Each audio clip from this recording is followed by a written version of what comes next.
नमस्कार दोस्तों, स्वागत है अपने YouTube channel top trending GK में। दोस्तों इस वीडियो में देखने वाले हैं रेलवे एनटीपीसी का 17 फेब को जो प्रथम पारी का एग्जाम कंडक्ट हुआ है।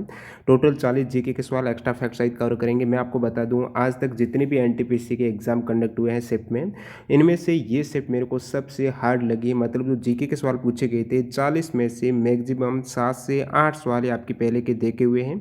7 सवाल हैं जो प्रीवियस अपने एक्स्ट्रा फैक्ट से रिपीट हुए या फिर जो सवाल पूछे गए उनमें से हैं।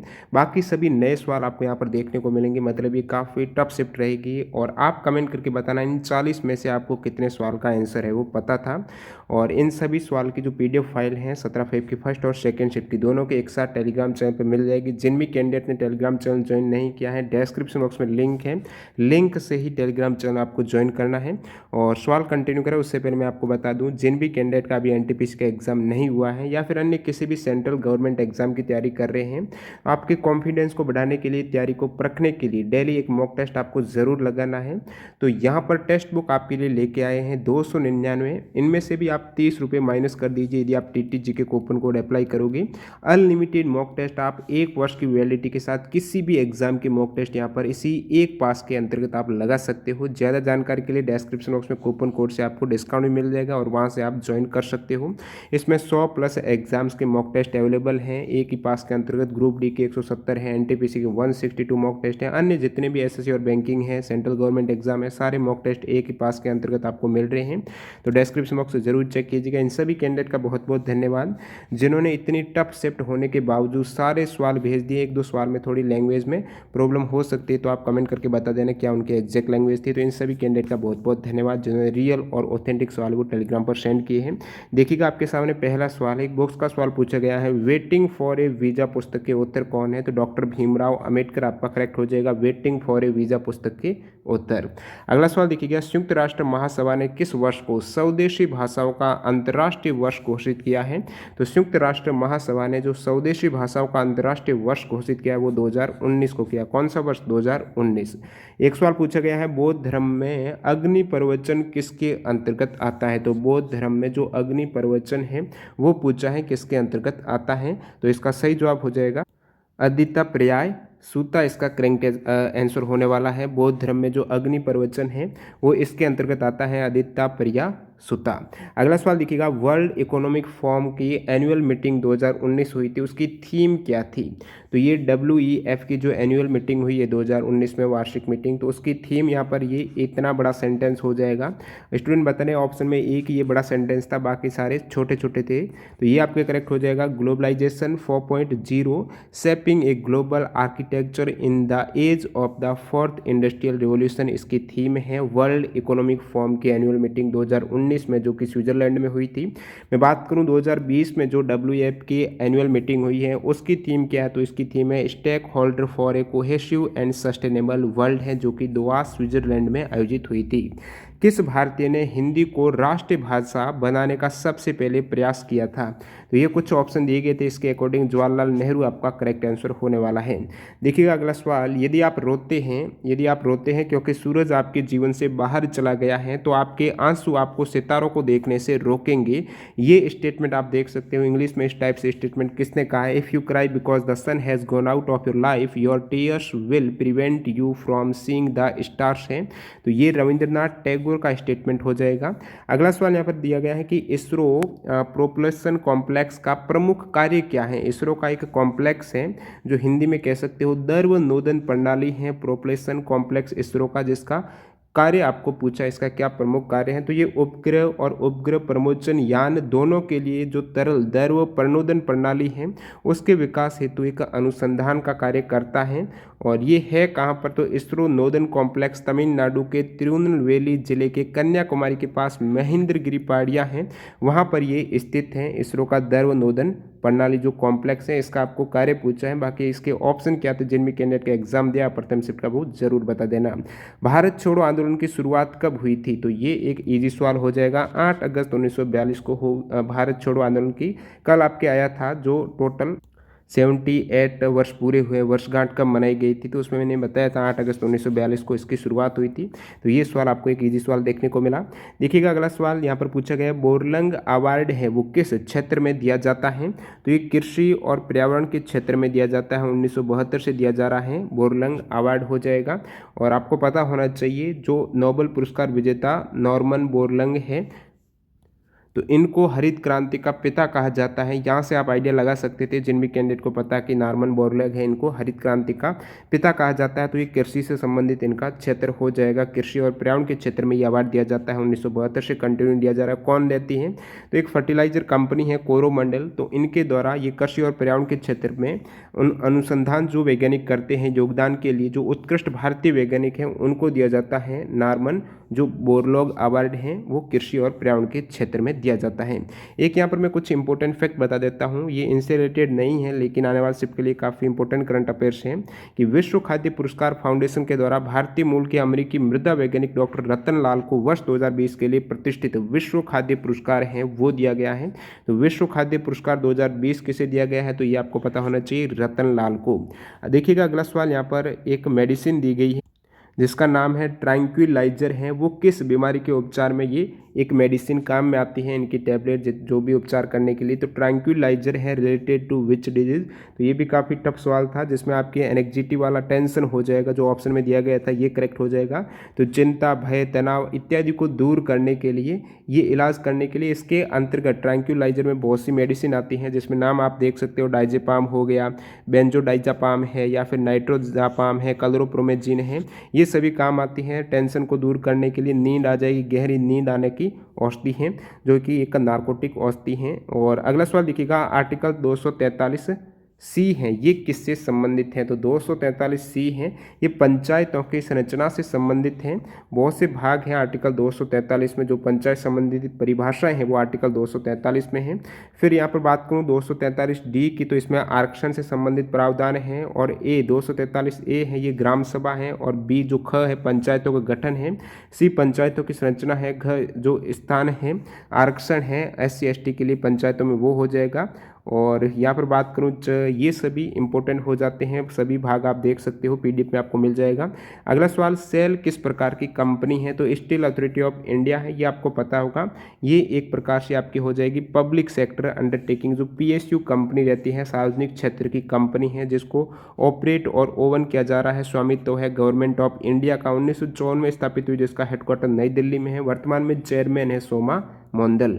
अगला सवाल देखिएगा, यंगेस्ट ग्रैंड मास्टर यानी सबसे कम उम्र के ग्रैंड मास्टर जो शतरंज में रहते हैं, तो ये हो जाएंगे सर्जी कैरिजकिन, यूक्रेन के खिलाड़ी हैं। 12 वर्ष 7 मंथ में इन्होंने ग्रैंड मास्टर खिताब जीता था शतरंज चेस का, तो इनका नाम है सर्जी कार्जकिन। और बात करूं सेकंड सबसे यंगेस्ट युवा ग्रैंड मास्टर कौन है, तो वो भारत के हैं गुकेश, आपको पता होगा। 12 वर्ष 7 मंथ 17 दिन ऊपर हो गए, बाकी ये प्रथम हो सकते थे, तो ये सेकंड नंबर पर सबसे युवा ग्रैंड मास्टर हैं। अगला सवाल देखिएगा, विरासत शहरों के समग्र विकास के लिए शहरी विकास मंत्रालय ने हृदय योजना के पहले चरण में कितने शहरों को शामिल किया गया है, तो ये जो टॉप 65 मैंने आपको योजनाएं बताई हैं, उनमें ये बताया था 12 शहरों को शामिल किया गया था। राष्ट्रीय धरोहर विकास एवं संवर्धन योजना है, जो हृदय की फुल फॉर्म हो जाती है heritage city development and augmentation scheme योजना है। तो इनसे संबंधित सबसे प्रथम चरण में 12 शहरों को शामिल किया गया था। और देखिएगा अगला सवाल यहाँ पर 2018 तक, बाकी हृदय योजना 2015 में ये लॉन्च हुई थी। सवाल नंबर 15, 2018 तक भारत का प्रक्षेपित सबसे भारी उपग्रह कौन सा है, तो सबसे भारी आपको सैटेलाइट पूछा है तो GSAT 11 हो जाएगा, जो कि एक कम्युनिकेशन सैटेलाइट है, संचार उपग्रह है, जिसका लॉन्च जो मास है वो 5854 किलोग्राम है। ये लॉन्च हुआ था 5 दिसंबर 2018 को। भारत का सबसे भारी संचार उपग्रह है, ये फ्रेंच गुयाना से इसको लॉन्च किया गया है। मैं बात करूं, ये तो आपके सैटेलाइट हो जाएगा, लेकिन सैटेलाइट व्हीकल की बात करें, रॉकेट की बात करें, तो इसरो ने अपना सबसे भारी रॉकेट है जो GSLV Mark 3 ये लॉन्च किया था 5 जून 2017 को। ये इसरो का सबसे भारी जो रॉकेट जो लॉन्च व्हीकल हो जाएगा, जिससे GSAT 19 सैटेलाइट लॉन्च किया गया था। National food for work programme यानी NFWP है, इसका गठन कब हुआ था, national food for work programme का जो गठन हुआ है वो 2004 2004 में हुआ है, ये भी टफ सवाल था, जो लॉन्च हुआ है मिनिस्ट्री ऑफ रूरल डेवलपमेंट से। 6 से 7 सवाल हैं जिनका आपने पहले देखे हुए सवाल हैं, आपको इजी लगेंगे। इसके अतिरिक्त सारे सवाल नए सवाल, टफ सवाल यहाँ पर पूछे गए हैं। अर्जुन ट्री की छाल से संबंधित बीमारी का इलाज किया जाता है। जो अर्जुन पेड़ हैं उनकी छाल से जो बीमारी का इलाज किया जाता है उसका नाम आपको पूछा है। तो हृदय संबंधित जो रोग हो जाते हैं, जैसे कि हृदय रोग, अनियमित धड़कन है, सूजन आ जाती है, उनको दूर करने के लिए, या फिर जो रक्तचाप है, ब्लड प्रेशर बढ़ जाता है, उसको कम करने के लिए। बाकी आप कमेंट करके बताना इनमें क्या ऑप्शन थे। तो और ये अर्जुन ट्री के कुछ उपयोग हो जाएंगे। अगला सवाल देखिएगा, 2018 में भारत की प्रथम जैव ईंधन से चलने वाली स्पाइस जेट की फ्लाइट में किसके द्वारा निर्मित बायोफ्यूल प्रयोग किया गया। ये भी काफ़ी अजीब सवाल है। देखिएगा, इससे रिलेटेड है एनटीपीसी में पहले 2 सवाल आए थे, लेकिन ये नया सवाल आएगा। इससे पहले क्या 2 सवाल आए थे कि बायोफ्यूल जो जैव ईंधन है उनसे चलने वाली प्रथम जो फ्लाइट है कौन ऑपरेट करता था, स्पाइस जेट। एक एनटीपीसी में और सवाल आया था कि वो कहाँ से कहाँ तक चलाई गई थी, तो वो देहरादून से दिल्ली। और एक पूछा गया था कब चलाई गई थी। आज इससे संबंधित और नया सवाल पूछ लिया जो किसी को पता नहीं होगा शायद, कि निर्माण किसने किया, जो जैव ईंधन है, बायोफ्यूल है, वो निर्माण किसने किया है जिससे ये संचालित हो रही है फ्लाइट। तो ये CSIR मतलब council of scientific and industrial research, जो IIP Indian institute of petroleum इसके अंतर्गत स्थापित है। तो इनके द्वारा ये निर्माण किया गया है बायोफ्यूल का, जिससे प्रथम जो स्पाइस जेट है वो चली थी। जैव ईंधन से चलने वाली प्रथम जो ऑपरेट है स्पाइस जेट ऑपरेटर हैं, दिल्ली से देहरादून के मध्य हैं, 27 अगस्त 2018 को संचालित हुई थी। 1968 में न्यूक्लिक एसिड में न्यूक्लियोटाइड का क्रम, जिसमें कोशिका के आनुवंशिक कोड होते हैं, तो ये कोशिका के आनुवंशिक कोड को न्यूक्लियोटाइड में देखने के लिए उनकी खोज हेतु किस फिजियोलॉजी या फिर मेडिसिन के लिए नोबेल पुरस्कार है वो किससे दिया गया है। तो ये जो भारतीय को मिला है 1968 में, आपको पता होना चाहिए, मैं बता चुका हूँ, ये आंसर आपको पता होगा। ये लिस्ट है, मैंने बहुत बार बताई आपको, जो भारतीयों को, जितने भी भारतीयों को नोबेल प्राइज़ मिला है वो कब और किस क्षेत्र में दिया गया। आज यहाँ पर पूछा गया, हरगोविंद खुराना को मिला था, जो कि भारतीय अमेरिकी जैव रसायनज्ञ हैं। इनके साथ साथ 2 अन्य वैज्ञानिक, मार्शल W निरेनबर्ग और रॉबर्ट W होली को, यहाँ पर संयुक्त रूप से इन 3 जनों को ये मेडिसिन का 1968 में नोबेल प्राइज़ दिया गया था। ये जितने भी भारतीय, एक बार फिर देख लेना, यहाँ से सवाल आ रहे हैं। रविंद्रनाथ टैगोर को 1913 में साहित्य के क्षेत्र में तो गीतांजलि रचना हेतु, सर चंद्रशेखरन वेंकट रमन को दिया गया 1930 में भौतिकी का, हरगोविंद खुराना को 1968 में चिकित्सा का जो पूछा गया, मदर टेरेसा को 1979 का शांति के क्षेत्र में जो प्रथम भारतीय महिला जिन्हें नोबेल मिला है, और सुब्रमण्यम चंद्रशेखर को 1983 में भौतिकी का, अमर्त्य सेन को 1998 में अर्थशास्त्र का, VS नायपाल साहित्य का 2001 में, वेंकट रमन रामकृष्ण को 2009 में रसायन का दिया गया है, कैलाश सत्यार्थी को 2014 में शांति का दिया गया है। और देखिएगा अगला सवाल, परमाणु भट्टी या न्यूक्लियर रिएक्टर में किस फ्यूल का प्रयोग किया जाता है। ये भी एक इजी सवाल था, इससे पहले पूछे हुए, मैं एक्स्ट्रा फैक्टर मैंने बताया था। इससे पहले जो एग्जाम में सवाल आया था मंदक के रूप में भारी जल का होता है, तो मैंने बताया था फ्यूल के रूप में न्यूक्लियर रिएक्टर में किसका होता है। आज पूछ लिया, फ्यूल के रूप में होता है यूरेनियम 235 का या फिर प्लूटोनियम 239 का भी प्रयोग किया जाता है। और मंदक के रूप में, शीतलक के रूप में भारी जल है, ग्रेफाइट है, इन सभी का प्रयोग होता है। वर्तमान में कौन सा सक्रिय ज्वालामुखी नहीं है, तो आपको ये डोरमेंट वोल्केनो पूछा है, यानी निष्क्रिय ज्वालामुखी कौन सी है या फिर सक्रिय ज्वालामुखी कौन सी नहीं है। ये ऑप्शन दिए गए थे, एक तो माउंट एटना जो इटली की ज्वालामुखी है, मोना लोआ ये USA में है, और एक मोना की भी था, माउंट एरेबस था। इनमें से कौन सा सक्रिय ज्वालामुखी नहीं है। करेक्ट आंसर हो जाएगा माउंट मोना की हो जाएगा, जो कि ये भी हवाई यूनाइटेड स्टेट में है, जो निष्क्रिय ज्वालामुखी हो जाएगी। बाकी जो भी ऑप्शन में दिए गए हैं, जैसे कि मैं आपको बता देता हूँ, ये सभी जो ज्वालामुखी है निष्क्रिय ज्वालामुखी है। माउंट एडिजा हो गया, माउंट किलिमंजारो तंजानिया में है, और आप देख सकते हो ये विक्टोरियन वॉल्केनिक प्लेन ऑस्ट्रेलिया में है, माउंट हुड है, ये सभी निष्क्रिय ज्वालामुखी हो जाएगी, यानी डोरमेंट वॉल्केनो। और बाकी जो भी ऑप्शन में है वो आपके एक्टिव हैं। देखिएगा अगला सवाल, संयुक्त राष्ट्र का 193वां 193rd जो सदस्य देश बना है लास्ट वाला, वो कौन सा है, तो ये साउथ सूडान हो जाएगा। ये भी थोड़ा इजी सवाल आप कह सकते हो इन सभी की तुलना में। तो 14 जुलाई 2011 में शामिल हुआ है लास्ट जो सदस्य देश है यूनाइटेड नेशंस का। 2018 में शामिल यूनेस्को वर्ल्ड हेरिटेज साइट कौन सी है, ये भी एक इजी सवाल आया है। 2018 में the Victorian and art deco assemble of जो मुंबई में है, उसको जो भारत की साइट है ये यूनेस्को के वर्ल्ड हेरिटेज साइट में शामिल किया गया है। 2019 में पूछ ले तो जयपुर को, 2017 में इससे पहले अहमदाबाद को किया गया था। एक दोस्तों मिक्स्ड साइट है, सिर्फ भारत की एक ही साइट जो 38 में से मिक्स्ड है, वो है कंचनजंगा नेशनल पार्क है, जो 2016 में शामिल किया गया है। अगला सवाल देखिएगा, नेशनल रिसर्च सेंटर फॉर बनाना किसके द्वारा स्थापित किया गया है? तो ये राष्ट्रीय जो रिसर्च सेंटर है बनाना के लिए, केले के लिए, तो वो स्थापित किया गया है ICAR यानी Indian council of agricultural research के द्वारा स्थापित किया गया है 1993 को 1993 में। कहाँ पर? तमिलनाडु में ICAR के द्वारा स्थापित। काफ़ी टफ सवाल था। स्टार्टअप रैंकिंग 2019 में बेस्ट परफॉर्मर राज्य कौन सा था? तो स्टार्टअप रैंकिंग 2019 में जो बेस्ट परफॉर्मर राज्य घोषित हुआ है, ये आप देख सकते हो, टोटल लिस्ट है अलग अलग कैटेगरी में। बेस्ट परफॉर्मर स्टेट गुजरात हो जाएगा। टॉप परफॉर्मर आपको पूछ रहे तो कर्नाटक और केरला है। और स्टार्टअप जो रैंकिंग में पूछ रहे कि लीडर्स स्टेट कौन से, तो उसमें बिहार, महाराष्ट्र, उड़ीसा, राजस्थान हो जाएगा। तो ये अलग अलग कैटेगरी में आप देख सकते हो। कौन सी मेजर टेक्टोनिक प्लेट हैं? वैसे 7 मेजर टेक्टोनिक प्लेट हैं, उनमें से आपके जो भी ऑप्शन था स्टूडेंट बता रहे हैं, इसमें से शायद ये पैसिफिक प्लेट ऑप्शन में था जो करेक्ट करना था, बाकी सभी माइनर थी। तो अंटार्कटिक हो गया, यूरेशियन है, नॉर्थ अमेरिकन है और साउथ अमेरिकन भी है, अफ्रीकन है, इंडो ऑस्ट्रेलियन है और पैसिफिक। ये 7 मेजर टेक्टोनिक प्लेट हैं। बाकी ये अरेबियन वगैरह कैरिबियन माइनर प्लेट्स हैं। अगला सवाल यहाँ पर पूछा गया है, इलेक्ट्रॉनिक कॉन्फ़िगरेशन आपको पूछा गया है, वो भी रोडियम का पूछा गया है कि इसका इलेक्ट्रॉनिक विन्यास क्या होगा रोडियम का।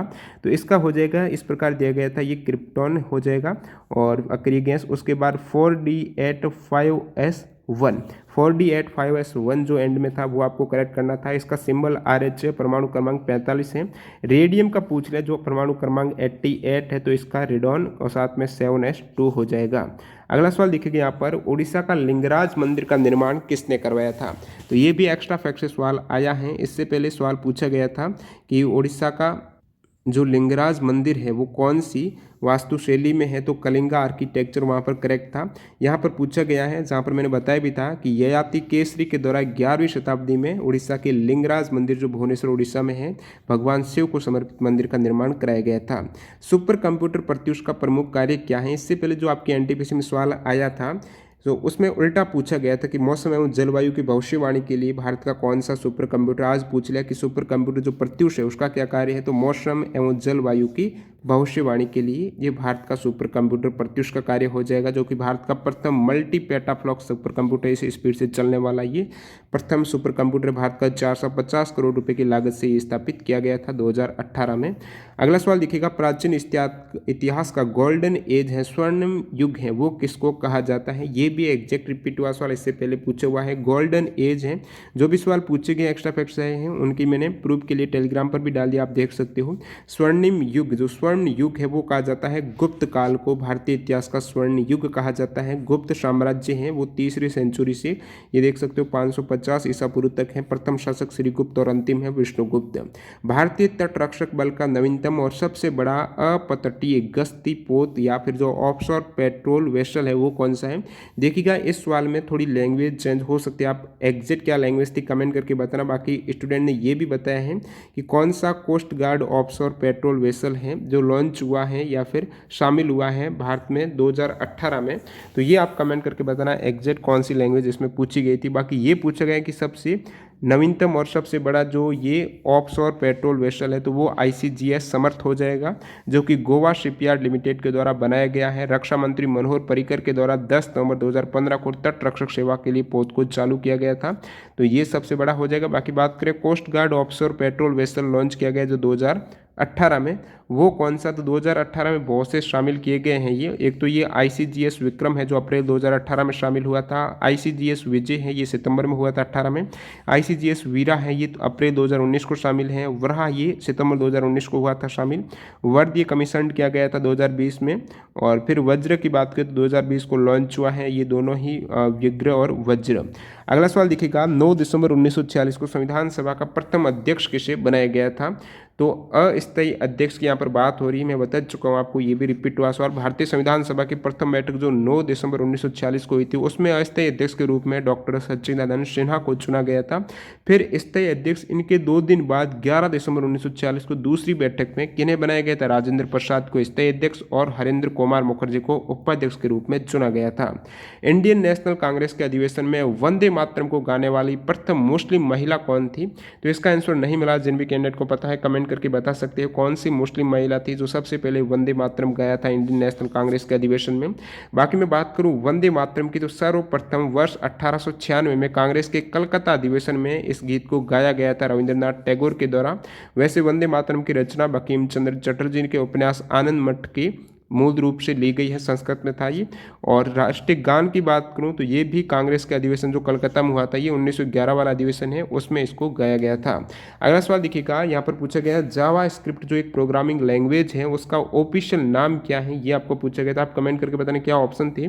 बाकी इसमें ये हो सकता है ECMA स्क्रिप्ट हो सकता है जो 2020 में ये नेम चेंज हुआ है। बाकी फर्स्ट जो एपीयर हुआ था उस समय नाम था इसका मोजा, जो कि 1995 में ये जावा स्क्रिप्ट लैंग्वेज है इसकी रिलीज हुई थी और डिजाइन किया गया है ब्रेनेडन एच के द्वारा। अगला सवाल देखिएगा, सुप्रीम कोर्ट ने 2011 के बाद किस कीटनाशक को प्रतिबंध कर दिया था, बैन कर दिया था कीटनाशक को? तो ये है एंडोसल्फान है। 2011 तक ये काजू, कपास, चाय, जो धान, फल और अन्य जो फसलें हैं उन पर एंडोसल्फान कीटनाशक का व्यापक रूप से उपयोग किया गया था और 2011 में इसे बंद कर दिया गया है। एंडोसल्फान इसका नाम था। अगला सवाल देखिए, India's longest 6 line express way कौन सा है? तो सबसे लंबा 6 लाइन जो एक्सप्रेस वे है वो आगरा लखनऊ एक्सप्रेस वे हो जाएगा, उत्तर प्रदेश में 302 किलोमीटर की लंबाई है। FQDN की फुल फॉर्म पूछी है, तो FQDN यानी फुल्ली क्वालिफाइड डोमेन नेम हो जाएगा। एक सवाल पूछा गया, ब्रिटिश क्राउन के द्वारा भारत में ईस्ट इंडिया कंपनी के शासन करने से संबंधित प्रथम एक्ट कौन सा है? देखिए आप कमेंट करके बताना एग्जैक्ट क्या ये सवाल पूछा गया था। बाकी स्टूडेंट ये भी बता रहे हैं कि which charter act gives right to Britishers to get all works of India, मतलब ब्रिटिश ईस्ट इंडिया कंपनी का जो अधिकार सारा कब खत्म कर दिया गया था, या फिर प्रथम एक्ट कौन सा है उसके शासन को चलाने के लिए, मैनेजमेंट करने के लिए ब्रिटिश क्राउन के द्वारा? देखिए प्रथम एक्ट हो जाएगा 1773 वाला। और यदि ये पूछा गया है कि वो कौन सा एक्ट है, चार्टर एक्ट है जो कि ब्रिटिशर्स के द्वारा, ब्रिटिश क्राउन के द्वारा ईस्ट इंडिया कंपनी का सारा काम है वो अपने हाथ ले लिया था, तो ये हो सकता है 1853 का पूछा गया, जहाँ पर चार्टर एक्ट 1853 में ईस्ट इंडिया कंपनी के शासन की जो अवधि 20 वर्ष बढ़ाई जा रही थी प्रत्येक एक्ट में, वो खत्म कर दी गई, बढ़ाने का कोई प्रावधान नहीं था और इसमें भारत में केंद्रीय प्रशासन की नींव रखी थी। अगला सवाल देखिएगा, चावल में होने वाला रोग, इस प्रकार से एग्जैक्ट क्या सवाल था नहीं मिला है। बाकी ये रोग हो सकते हैं, आप कमेंट करके बताना क्या ऑप्शन थे। और एक फार्मिंग से, जिसमें ऑप्शन जो कंटूर फार्मिंग है, इस प्रकार से फार्मिंग के ऑप्शन दिए गए थे, तो इसमें भी एग्जैक्ट क्या सवाल था आप कमेंट करके बताना। तो इस टाइप से 2 से 3 सवाल की लैंग्वेज में प्रॉब्लम है, बाकी सारे सवाल मिल गए हैं। आप ये भी कमेंट कर देना कि आपके यहाँ पर 40 जो सवाल है इनमें से आपको कितने सवाल का आंसर पता था। और जिस भी कैंडिडेट ने लगभग सारे शिफ्ट की वीडियो देखे तो बताना आपको क्या ये शिफ्ट है वो सबसे हार्ड शिफ्ट लगी है। मेरे को तो काफ़ी टफ शिफ्ट ये लगी है। और बाकी मिलता हूँ आज के सेकंड शिफ्ट के वीडियो के साथ। वंदे मातरम, जय हिंद दोस्तों।